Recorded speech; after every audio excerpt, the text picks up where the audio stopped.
तुलसीदास जी के एक गुरु भाई थे, अयोध्या में रहा करते थे। उनका मन हुआ चलो वृंदावन घूम आवे, तो तुलसीदास जी के गुरु भाई वृंदावन आए।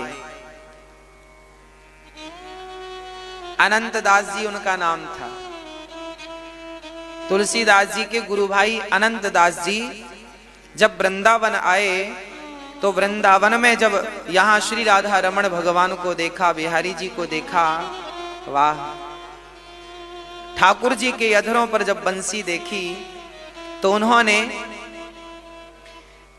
राम को भूलकर कृष्ण के रंग में रंग गए और बस नाचते गाते बस ठाकुर जी को ही पुकारते बड़े प्रेम से। तुलसीदास जी को पता चला कि मेरे गुरु भाई रंग गए हैं कृष्ण के रंग में। तब तुलसीदास जी ने एक पत्र लिखा। पत्र में गोस्वामी जी ने लिखा, कहा कमी रघुनाथ में,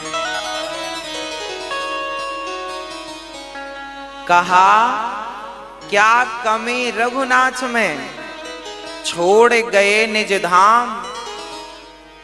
इतना लिखा। तुलसीदास जी ने कहा, अनंत दास जी, हमारे रघुनाथ जी में क्या कमी थी जो ये धाम छोड़कर चले गए।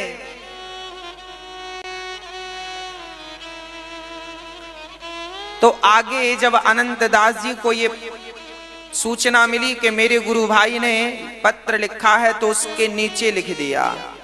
गोस्वामी जी ने लिखा था, क्या कमी रघुनाथ में, छोड़ गए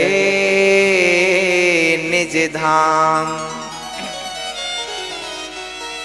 तो अनंत दास जी लिखते हैं, बंसी की धुन जब सुनी,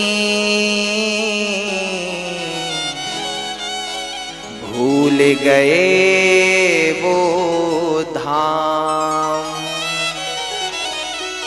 कमी कुछ नहीं है रघुनाथ में, पर क्या करूं, जब से श्याम सुंदर की बांसुरी सुनी है तो वृंदावन छोड़कर कहीं जाने का मन ही नहीं करता। तुलसीदास जी कहां जाएं, अब तो इन्हें छोड़ने का मन नहीं करता, क्योंकि इनकी बांसुरी हमें पागल कर देती। तुलसीदास जी बड़े प्रसन्न भये और एक बार एक विदेशी व्यक्ति भारत घूमने आए, तो भारतीय व्यक्ति ने सारे देवी देवताओं के दर्शन कराए। ये देखो हमारे ब्रह्मा जी, ये हमारे भगवान विष्णु जी, ये भगवान राम, ये गणेश जी, ये दुर्गा जी, ये लक्ष्मी जी, ये हनुमान जी, ये भैरवनाथ जी, सबका दर्शन कराया। अंत में उस विदेशी आदमी को उन्होंने भगवान कृष्ण का दर्शन कराई दिया। और जब भगवान कृष्ण का दर्शन उस विदेशी व्यक्ति ने किया तो चरणों में गिर पड़ा, बोले भैया ये वाले भगवान हमें दे दो। तो उस भारतीय व्यक्ति ने पूछा, भैया इतने भगवान हैं हमारे, तुम्हारा मन केवल इनमें ही क्यों लगा। तब उस विदेशी व्यक्ति ने कहा कि बाकी सब भगवान के हाथ में तो अस्त्र शस्त्र हैं,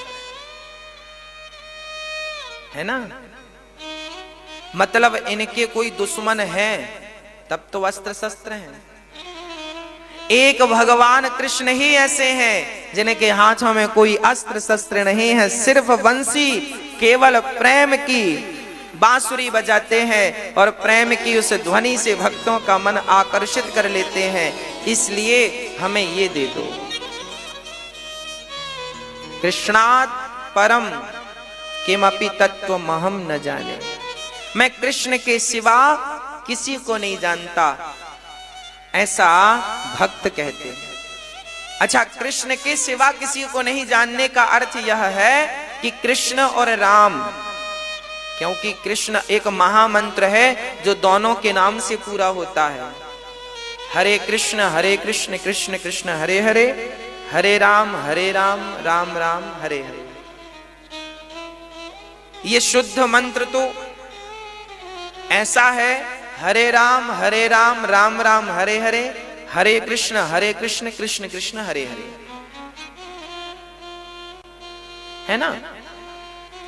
हरे कृष्ण तो पहले राम है फिर कृष्ण है, पर इसे फिर उल्टा इसलिए कर दिया गया क्योंकि ये वेद मंत्र है, फिर इसे लौकिक मंत्र बनाया गया ताकि सब लोग इसका जाप कर सके,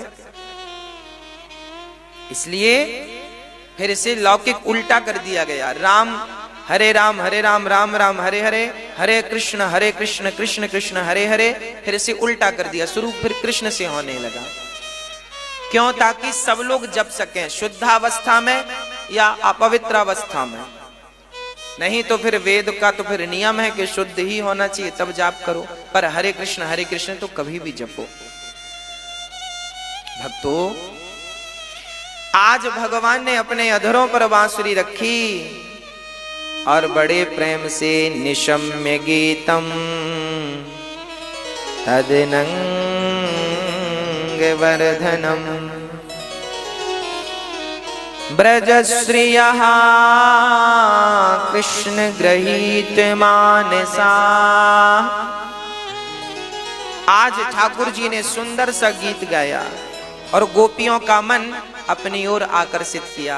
आओ राधा, ललिता, विशाखा, चित्रा, इंदुलेखा, चंपकलता, रंग देवी, तुंग विद्या, सुदेवी, आओ। जब गोपियों को बुलाया तो जितनी गोपियों का नाम लिया ठाकुर जी ने उतनी तो आई, और जिनका नाम नहीं लिया तो उन्हें केवल बांसुरी सुनाई पड़ गई। यही तो योग माया है। योग माया के माध्यम से भगवान ने बांसुरी बजाई थी जंगल में, शरद पूर्णिमा की रात में यमुना के तट पर। अब बांसुरी इतनी तेज थोड़ी बजती है कि हम 4 किलोमीटर दूर उसकी आवाज जाए, पर गोपियों के कानों तक आवाज गई। क्यों? क्योंकि योग माया मुपाश्रित, ठाकुर जी का काम योग माया कर रही थी। आज ठाकुर जी मन लगाते हैं गोपियों के आवाहन में, सदा वो भगवान को बुलाया करती थी, आज भगवान ने उन्हें पुकारा है, आज भगवान ने उन्हें बुलाया है। आओ आओ भक्तों, सारी गोपियां अपने काम छोड़ छोड़ करके दुहंत्यो भी ययोः काश्चित् दोहम हित्वा समुत्सुका। आज गोपियां अपने काम को छोड़ छोड़ करके सारी गोपियां दौड़ पड़ी हैं कृष्ण से मिलने के लिए प्रबल उत्कंठा के संग। एक सखी गाय दौड़ रही थी कि बांसुरी सुनाई पड़ गई, गाय वहीं छोड़ दिया, दूध वहीं छोड़ दिया, चल पड़ी। एक सखी आंखों में काजल लगा रही थी, एक आंख में लगा दूसरी में लगा नहीं, चल पड़ी। एक सखी वस्त्र पहन रही थी, पूरे नहीं पहने, कहीं का कहीं पहन लिया और चल पड़ी। एक सखी अपने बच्चों के लिए, पति के लिए भोजन पका रही थी कि भोजन अभी चूल्हे पर चढ़ा था, बांसुरी सुनाई पड़ी, दौड़ पड़ी। एक सखी अपने पति के पांव दबा रही थी, बांसुरी सुनाई पड़ी, उसे छोड़कर चल पड़ी। एक सखी के बारे में लिखा है, ये एक सखी का अर्थ है इस प्रकार की सखियां। अच्छा, जो कुंवारी थी वो तो चल पड़ी काम छोड़कर, पर जो विवाहित स्त्रियां थी जिनकी शादियां हो चुकी थी, जब उनके कानों में बांसुरी गई, क्योंकि उनके भीतर भी भगवत प्रेम था, तो उनके भीतर जब बांसुरी का स्वर गया तो वो भी जाने लगी। तो उनके पतियों ने कहा, कहां जा रही हो? तब उन्होंने कहा, हमारे नंद नंदन श्याम सुंदर हमें पुकार रहे हैं। पतियों ने कहा, पागल हो गई हो? कमरे में बंद कर दिया उन पतियों ने और दरवाजा लगा दिया।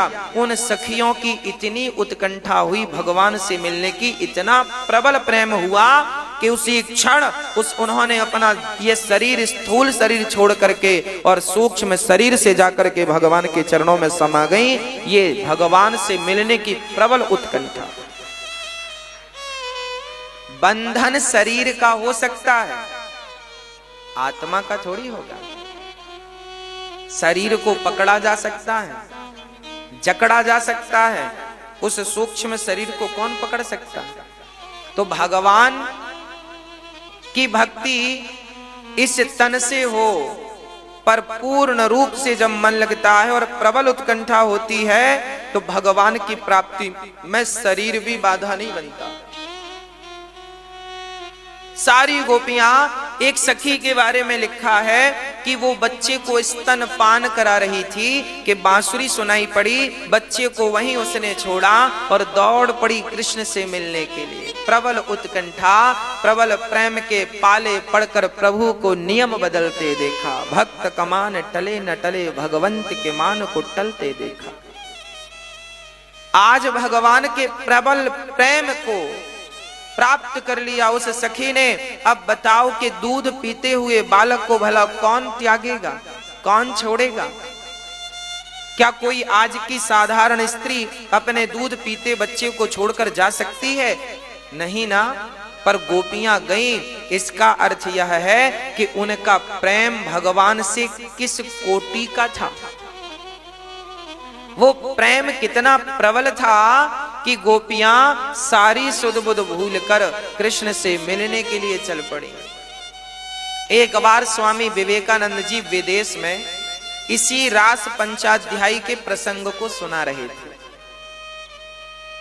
स्वामी विवेकानंद जी कह रहे थे अंग्रेजों से, सुनो, भगवान ने बांसुरी बजाई तो सारी गोपियां काम धाम छोड़कर आईं। एक अंग्रेज बोला, स्वामी जी मैं आपकी बात को नहीं मानता। क्यों नहीं मानते?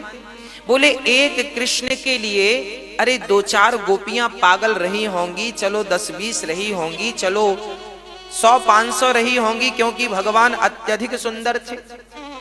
तो सुंदर पुरुष के साथ यदि 10-20 स्त्रियां उस पर लट्टू हो जाएं तो कोई आश्चर्य नहीं है।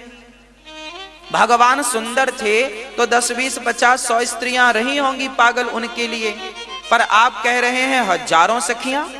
उस विदेशी व्यक्ति ने कहा, मैं नहीं मानता कि कृष्ण के पीछे इतनी सारी गोपियां पागल रही होंगी। तब स्वामी जी ने कहा, देखो, आपने भगवान को तो पहले सामान्य प्राणी मान लिया, यही आपका अपराध है।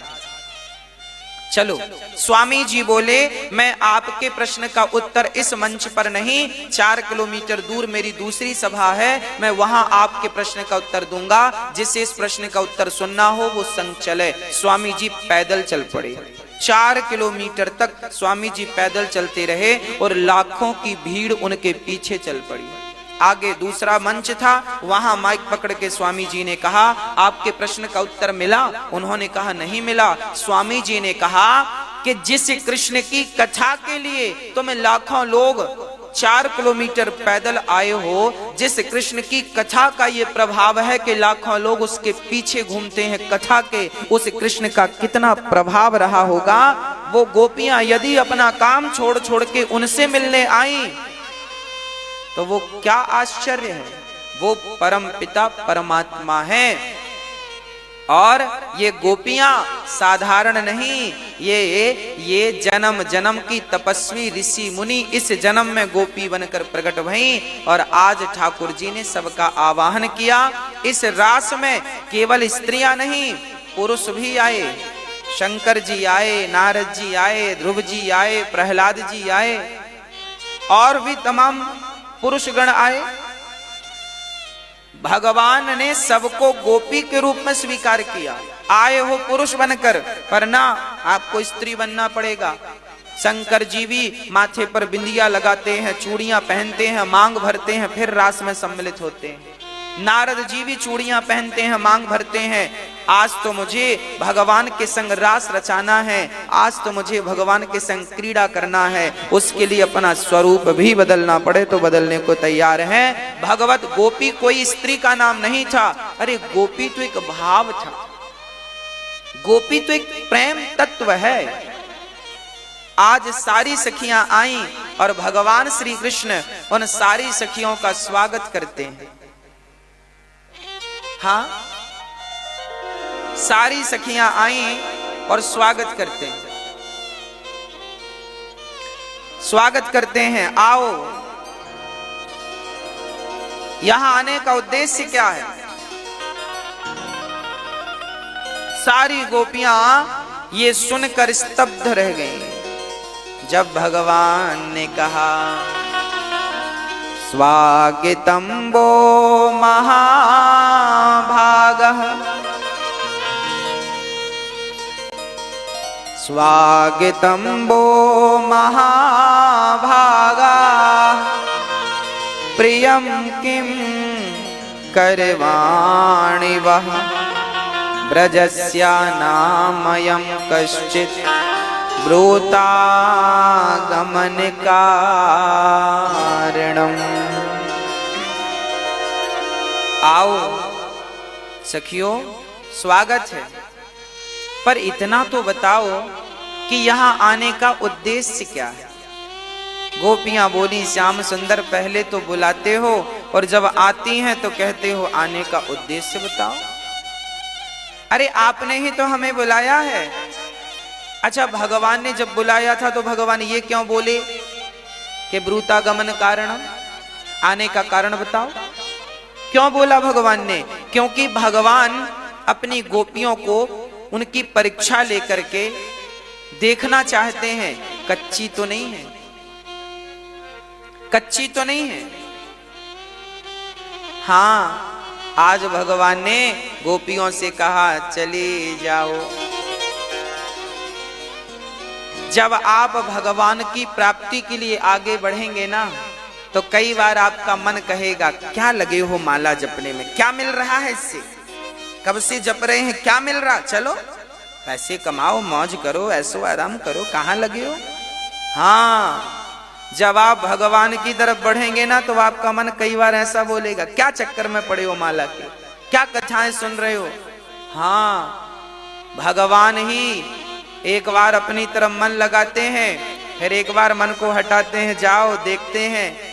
इसके बावजूद भी तुम यदि रहोगे शरण में तब तो भगवान स्वीकार करेंगे, और यदि भाग गए तो फिर भागते रहो, दर दर की ठोकर खाते रहो। इसलिए भगवान गोपियों से कहते हैं जाओ। भगवान जल्दी से स्वीकार नहीं करते, देखते हैं कच्चा है कि पक्का है। ये परीक्षण का विधान है, सबके अपने अपने तरीके होते हैं। भगवान का ये तरीका, पहले के जमाने में ना इंटरव्यू जैसे आज पढ़ाई होती है ना, आज के जमाने में पढ़ाई होती है। पुराने जमाने में पढ़ाई होती तो थी पर उसका कोई सर्टिफिकेट नहीं मिलता था, है ना। तो फिर पता कैसे लगता था कि आप पढ़े लिखे हैं? बोले आपके व्यवहार में दिखता था कि आप पढ़े लिखे, आपके व्यवहार में दिखता था। और आजकल का व्यक्ति व्यवहार में बिल्कुल नहीं दिखता कि ये पढ़ा लिखा है, ना शिष्टाचार है उसके पास, ना नम्रता है उसके पास, केवल डिग्री है पढ़े लिखे की। आजकल की शिक्षा केवल डिग्रियों में दिखती है, व्यवहार जगत में नहीं दिखती। जबकि पहले व्यवहार, सतयुग त्रेता द्वापर में बच्चे अपने माँ बाप को प्रणाम करते थे, सवेरे प्रातः काल उठ के रघुनाथा माता पिता गुरु नावही माथा। और आजकल के बच्चों को शर्म आती है माँ बाप को प्रणाम करने में। हाँ, बदल गया ना, युग बदल गया। युग बदले तो विचार बदल गए। अरे विचारों के परिवर्तन को ही युग परिवर्तन कहते हैं। सतयुग त्रेता द्वापर क्या है? अरे आज ही सतयुग है, आज ही त्रेता है, आज ही द्वापर है, आज ही कलयुग है। आप लोग इस मर्म को नहीं जानते तो आइए हम स्पष्ट कर देते हैं। हाँ, स्पष्टीकरण यह है कि 24 घंटा की अवधि में चारों युग बीतते हैं। अब आप इस मर्म को जाने ना जाने हम आपको समझाते हैं। सुबह 4 बजे से प्रातः काल भोर के 4 बजे से लेकर सुबह के 9 बजे तक सतयुग चलता है।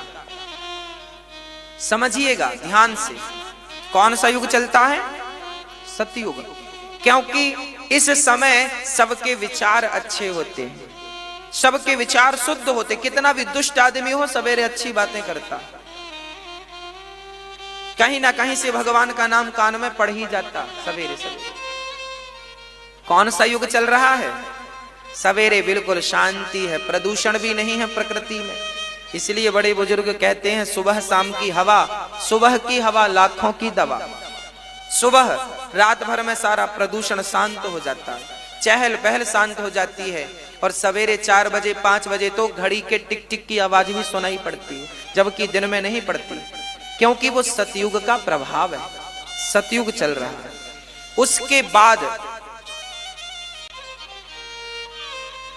10 बजे से लेकर शाम को 4 बजे तक, 5 बजे तक त्रेता युग चलता है, क्योंकि त्रेता युग में राम जी 14 साल के लिए वनवास गए थे। तो आपका भी सवेरे 10 बजे से लेकर शाम को 5 बजे के लिए वनवास हो जाता। राम जी भी घर से बाहर चले गए थे, आप भी काम धंधे के लिए घर से बाहर निकल जाते हैं, सब लोग निकल जाते हैं। काम धाम सवेरे 10 बजे आदमी ऑफिस जाता है, काम धाम के लिए निकलता है, 9 बजे निकल जाता है, 10 बजे तक पहुंच जाता है। तो 10 बजे से लेकर शाम को 5 बजे तक आप अपने काम में मस्त हैं, जैसे राम जी अपने काम में मस्त थे। 14 साल का वनवास, आपका भी कुछ घंटों का वनवास होता है। उसके बाद शाम को 5 बजे से लेकर 6 बजे से लेकर रात्रि के 8 बजे तक कौन सा युग चलता है? द्वापर। द्वापर में क्या हुआ था? भगवान ने बालकों के संग खेल खेला था, कबड्डी खेली, मधुमंगल के संग मक्खन चोरी करी, ऊधम किया, शरारतें की, रास रचाए। आप भी यही करते हैं। आप भी शाम को क्या करते हैं? अपने बच्चों के संग खेलने लग जाते हैं। आदमी पुरुष लोग जब आते हैं तो शाम को ही बच्चों के संग कोई क्रिकेट खेल रहा है, कोई बॉल खेल रहा है, कोई बच्चों को गोद में खिला रहा है, कोई पानी बतासे खिला रहा है, पानी पूरी खिला रहा है, कोई झूला में मेला घुमा रहा है, झूला झूल रहे हैं, कोई आइसक्रीम खा रहा है। शाम को ही तो ये होता है ना। गर्मियों में 10 बजे तक चलता है, सर्दियों में 8 बजे तक, 9 बजे तक। तो ये कौन सा युग चल रहा है? खेलना, खिलाना, प्यार करना। पुरुष अपनी पत्नी से बोलते हैं तैयार हो जाओ, आज तुम्हें झूला झुलाने ले चलेंगे। भगवान भी कभी गोपियों को आनंद से ले जाते हैं, झूला झुलाते हैं। आपका पति भी आपको झूला झुलाता है। रास यही तो है, आनंद से मेला घूम रहे हो, मार्केट में शॉपिंग कर रहे हो। ये क्या है? ये द्वापर युग है। फिर कलयुग आया। कलयुग मतलब रात्रि के ठीक 10 बजे से 9 बजे से 9 बजे रात से लेकर पूरी रात सुबह के 4 बजे तक कलयुग चलता है, जहां व्यक्ति भोगी बन जाता है और केवल भोग भोगना पसंद करता है। इसे एक और अर्थ से समझते हैं, इसे और सरल ढंग से समझते हैं, इसे इस भाव से समझते हैं, हमारे मन में जब धर्म जागता है, हमारे भीतर जब धर्म जागता है, चाहे सवेरे जाग जाए, चाहे रात को जाग जाए, चाहे दोपहर को जाग जाए, हमारे भीतर जब धर्म जागता है तो हमारे भीतर सतयुग चलने लगता है। हम किस युग में पहुंच जाते हैं? क्योंकि हमारे भीतर धर्म जागा है। धर्म करने का भाव जब भी आए आपके अंदर, समझ लेना कि आप सतयुग में चले गए।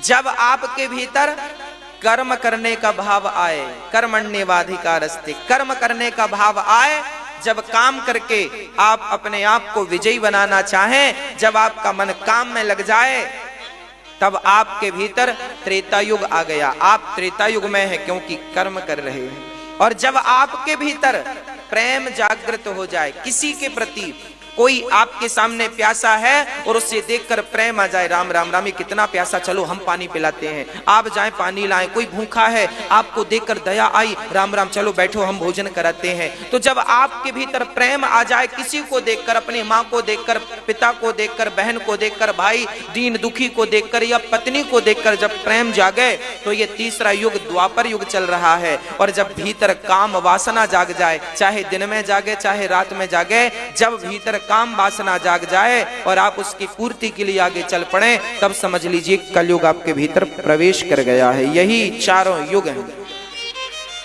हर व्यक्ति इन चारों युग में रहता है।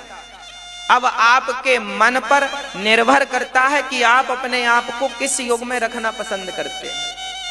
आपके भीतर धर्म है, कर्म है और प्रेम है, तो आप सतयुग त्रेता द्वापर में हैं। और आपके भीतर अहंकार है, क्रोध है और काम वासना है और गंदे विचार हैं, तो आपको कलयुग ने अपनी चपेट में ले लिया। यही कलयुगी प्राणियों का स्वभाव है। इसलिए भगवान श्री कृष्ण अपनी गोपियों को आनंदित करने के लिए, उनके मनो इच्छाओं को पूरा करने के लिए आज भगवान ने उन्हें उपदेश दिया। कच्ची है, पक्की है, देखें तो सही। तब भगवान ने कहा, दुःशीलो दुर्भगो वृद्धो जड़ो रोग्य धनो पिवा। पति कैसा भी हो, अंधा हो, लंगड़ा हो, बहरा हो, काना हो, कैसा भी हो, नारी को कभी भी अपने पति का त्याग नहीं करना चाहिए। पति कैसा भी हो, नारी का परम धर्म है कि वो अपने पति का सम्मान करे, पति का आदर करे, पति का दर्शन करे। पति कैसा भी हो, गोस्वामी जी लिख रहे हैं, माता अनुसुईया सीता जी से कह रही हैं, क्या लिख रहे हैं? वृद्ध रोग बस जड़ धनहीना, अंध बहिर क्रोधी अति दीना। ऐसा हूँ पति कर किए अपमाना, नारी पाव जमपुर दुख नाना। जो नारी अपने पति को छोड़कर पर पुरुष से संबंध रखती है, ऐसी नारी हजारों जन्मों तक नरक में जाकर के नाली का कीड़ा बनकर के उस कष्ट को भोगती है। रौरव महारौरव नरक उसे प्राप्त होता है। नाली का गंदा कीड़ा उसे बनना पड़ता है। जो स्त्री अपने पुरुष को धोखा देती है, अपने पुरुष को छोड़कर पर पुरुष से संबंध बनाती है, ऐसी स्त्री करोड़ों जन्मों तक नरक की यातनाएं सहती है। इसलिए नारियों को चाहिए कि अपने चरित्र का ख्याल रखें, चरित्रवान बने। और श्रीमद् देवी भागवत में लिखा है कि जो पुरुष अपनी स्त्री को दुखी करता है, जो पुरुष अपनी स्त्री को छोड़कर किसी पराई स्त्री से संबंध रखता है, ऐसा पुरुष भी हजारों जन्मों तक, करोड़ों जन्मों तक नरक की घोर यातनाएं सहता है। नरक में जाकर के उसे विष्ठा खानी पड़ती है। उसे जो मावाद होती है ना, फोड़ा हो जाने पर मावाद, उस मावाद की नदियों में उसे करोड़ों जन्मों तक गोते लगाने पड़ते हैं, उसका कीड़ा बनना पड़ता है। आपने देखे होंगे कीड़े भी कई प्रकार के होते हैं। फोड़ा हो जाए आदमी को, किसी को, और आप वहां ध्यान ना दें तो कीड़े पड़ जाते हैं। हाँ, तो जो घाव में कीड़े पड़ते हैं ना व्हाइट कलर के, वो कीड़े कौन बनता है? लिखा है सब शास्त्रों में, वह पुरुष जो अपनी स्त्री को छोड़कर पर स्त्री से संबंध रखता है और अपनी स्त्री को दुखी करता है, मारता है, उसे सताता है, उसे रुलाता है, ऐसा पुरुष उस घाव का, मावाद का कीड़ा बनता है। पुरुष भी कीड़ा बनता है यदि पर नारी को देखे, और नारी भी कीड़ा बनती है पर पुरुष को देखे तो। इसलिए हमारे यहां जो नियम बनाए हैं पत्नियों के, वो नियम पर पत्नी पतिव्रता बन के रहे, और पुरुष के नियम है पत्नी व्रता बन के रहे। ना पत्नी अपने रास्ते से भटके, ना पुरुष अपने रास्ते से भटके। जब आप नहीं भटकेंगे तो आपकी संतान के भटकने का कोई चांस ही नहीं है, कोई उम्मीद नहीं है। आप भटकते हैं तो संतान भटकती है। इसलिए आप धर्मनिष्ठ बनिए, सत्यनिष्ठ बनिए और चरित्रवान बनिए। नरक की घोर यातनाएं सहनी पड़ेंगी। एक सज्जन बोले, गुरुजी हमें क्या पता कि नरक कैसा है, आपने कह दिया, हम कैसे मान लें। हमने कहा सुनो, हमने उनसे पूछा भैया कभी आप जापान गए? उन्होंने कहा नहीं नहीं, हम तो जापान कभी नहीं गए। तो हमने कहा ये बताओ, आप कभी जापान गए? नहीं गए। हमने कहा कभी लंदन गए? बोले लंदन कभी नहीं गए। हमने कहा अमेरिका गए? बोले नहीं गए। हमने कहा ये बताओ, तुम अमेरिका नहीं गए, तुम लंदन नहीं गए, तुम जापान नहीं गए, तुम पेरिस नहीं गए, तो तुमने गए नहीं तो तुमने देखा भी नहीं होगा। उन्होंने कहा हाँ, हमने कभी लंदन पेरिस अमेरिका नहीं देखा। हमने कहा तुमने नहीं देखा तो क्या इसका ये अर्थ है कि ये होता ही नहीं है? भाई अमेरिका है, भले तुमने नहीं देखा, लंदन है, भले तुमने नहीं देखा, उसी प्रकार स्वर्ग और नरक है, भले तुमने नहीं देखा, जब मरोगे तो देख लोगे। अमेरिका भी जाने के पहले पासपोर्ट बनवाना पड़ता है, वीजा बनवाना पड़ता है। ऐसे नरक की यातनाएं सहने के लिए पहले मरना पड़ता है कि ये हो पाप तो मरोगे, और मरोगे तो फिर जाओगे। स्वर्ग भी बिना मरे प्राप्त नहीं होगा, नरक भी बिना मरे प्राप्त नहीं होगा। तो जो मर गए हैं उनसे पूछो कि उनकी क्या दुर्दशा है। हमने तो पूछ लिया है, आप पूछ लो। हमने तो शास्त्रों में पढ़ लिया है, पर शास्त्र ही हमारे माई बाप है, शास्त्र ही हमारा संविधान है। इसलिए जो लिखा है वो ऋषि मुनियों ने देखकर समझकर लिखा है, ऐसे नहीं लिख दिया हवा में। एक एक शब्द विचार करके लिखा गया।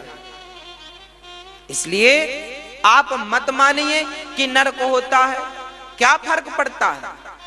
मानने ना मानने से उल्लू कहता है सूर्य होता नहीं है, तो क्या उल्लू के कहने से मान लिया जाएगा कि सूर्य नहीं होता?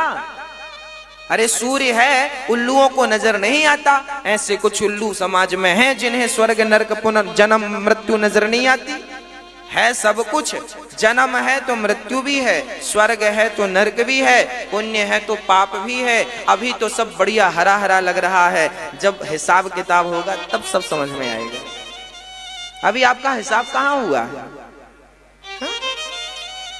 अभी तो आप करते जा रहे हैं, जो दिख रहा अच्छा दिख रहा कर दिया, बुरा दिख रहा कर दिया। आपको विचार नहीं है कि हम जो कह रहे हैं, जो कर रहे हैं, सब अच्छा है कि गलत है।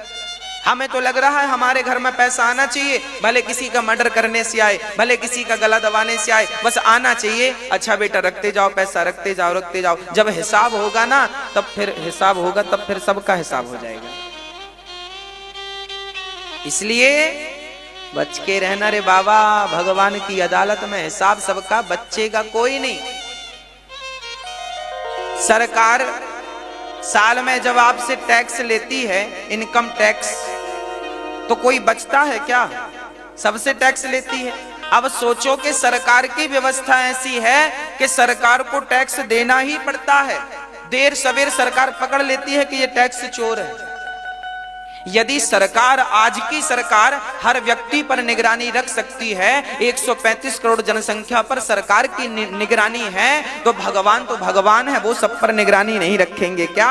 मेरे मालिक की दुकान में सब लोगों का खाता, किसी को कौड़ी कम नहीं देता, किसी को दमड़ी ज्यादा, समझदार तो चुप रह जाता, मूर्ख शोर मचाता। मेरे मालिक की दुकान में सब लोगों का खाता। इसलिए कहता हूं कि अच्छी करनी कर लो रे भैया, कर में न करियो काला। अच्छी करनी कर लो रे मैया, कर में न करियो काला। लाख आंख से देख रहा है तुझे देखने वाला, लाख आंख से देख रहा है तुझे देखने वाला। सच की खेती कर लो चतुर नर, समय गुजरता जाता मेरे मालिक के दुकान में सब लोगों का खाता। आज सुबह सुबह हमारे भीतर एक विचार आया।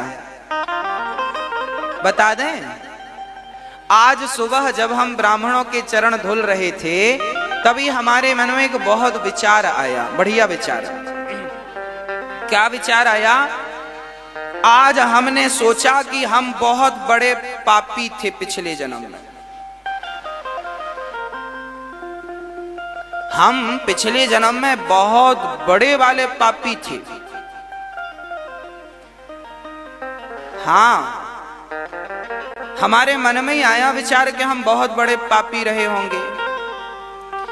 तो फिर इस जन्म में भगवान ने सद्बुद्धि दी है तो उसका दुरुपयोग नहीं करना। अरे पिछले जन्म में हम बहुत बड़े पापी थे पर इस जन्म में भगवान ने मनुष्य का तन दिया है तो आओ पुण्य ही पुण्य करें, पुण्य ही पुण्य करें, पुण्य ही पुण्य करें, क्योंकि इस पुण्य से वो समस्त पाप जलकर समाप्त हो जाएंगे। हाँ, आप भी गवाओ समय मत, समय ना गवाना, क्योंकि आज पुण्य कर सकते हो कल को पुण्य भी नहीं कर सकते। नहीं रहेगा शरीर तो क्या पुण्य कर लोगे। अच्छा, जो 4 दिन से भूखा है उसे आप रोटी की तरफ छोड़ दो, कैसे खाएगा? एक हाथ से खाएगा? दोनों हाथ से खाएगा, जल्दी जल्दी टूट पड़ेगा, क्योंकि बहुत दिनों का भूखा है। हाँ, हम भी बहुत बड़े वाले पापी हैं, इसलिए पुण्य देखा तो टूट पड़े पुण्यों पर कि ये भी पुण्य कर लो, ये भी पुण्य कर लो, ये भी पुण्य कर लो, ये भी पुण्य कर लो, ये भी, क्योंकि कल को रहा ना रहा शरीर पुण्य करने के लिए। जब तक है करो करो करो करो करो, भागो पुण्यों की तरफ। बहुत पाप किए हैं बहुत जन्मों में, समझो आप लोग भी इस बात को। बहुत पाप किए हैं हम लोगों ने, अब मौका मिला है पुण्य करने का। कुत्ता बिल्ली जब हम लोग बने थे तब हम लोगों को पुण्य करने का मौका नहीं मिला। कुत्ता कौन सा पुण्य करेगा? बंदर कौन सा पुण्य करेगा? बिल्ली कौन सा पुण्य करेगी? चिड़िया कौन सा पुण्य करेगी? अरे चिड़िया के मन में विचार हो भी कि मुझे पुण्य करना है तो कौन सा पुण्य करेगी? आज चिड़िया का विचार हो जाए कि मुझे कथा सुनने आना है तो चिड़िया आके बैठेगी कहां बैठेगी? उसकी बैठने की जगह नहीं है। अब दूर से कहीं बैठी भले सुन रही हो, उसको मन में आए कि भागवत जी को प्रणाम करना है तो वो प्रणाम नहीं कर सकती। उसको चिड़िया को विचार आए कि हम भी थोड़ा सा दान करें अन्य क्षेत्र में, तो वो चिड़िया दान नहीं कर सकती क्योंकि उसके पास कोई है नहीं व्यवस्था। हाँ, पर हम लोगों के पास सब कुछ है, शरीर भी है और धर्म करने की बुद्धि भी परमात्मा ने बनाई है। इसलिए इन हाथों से किसी माँ का सहारा बन जाइएगा। आज पूज्य श्री अनिरुद्धाचार्य जी महाराज ने हम सभी लोगों को बहुत ही उत्तम एवं शिक्षाप्रद कथा सुनाई है। आशा करता हूँ कि इस शिक्षाप्रद कथा से हम सभी लोग कुछ न कुछ शिक्षा अवश्य ग्रहण करेंगे और अपने जीवन को सुखी और सात्विक बनाने का प्रयास करेंगे। मित्रों, अगर आपको यह शिक्षाप्रद कथा पसंद आई हो तो वीडियो को लाइक करें और अधिक से अधिक लोगों को शेयर भी करें, जिससे और भी लोग महाराज जी की इस शिक्षाप्रद कथा से शिक्षा लेकर अपने जीवन को सुखी बना सकें। मित्रों, अगर आपने अभी तक हमारे चैनल को सब्सक्राइब नहीं किया है तो हमारे चैनल को तुरंत सब्सक्राइब भी कर लें, जिससे आपको नोटिफिकेशन के माध्यम से महाराज जी के शिक्षाप्रद कथा तुरंत प्राप्त हो सकें। मित्रों, तो कल फिर किसी शिक्षाप्रद कथा के साथ आप लोगों के समक्ष प्रस्तुत होंगे। तब तक के लिए जय श्री राधे।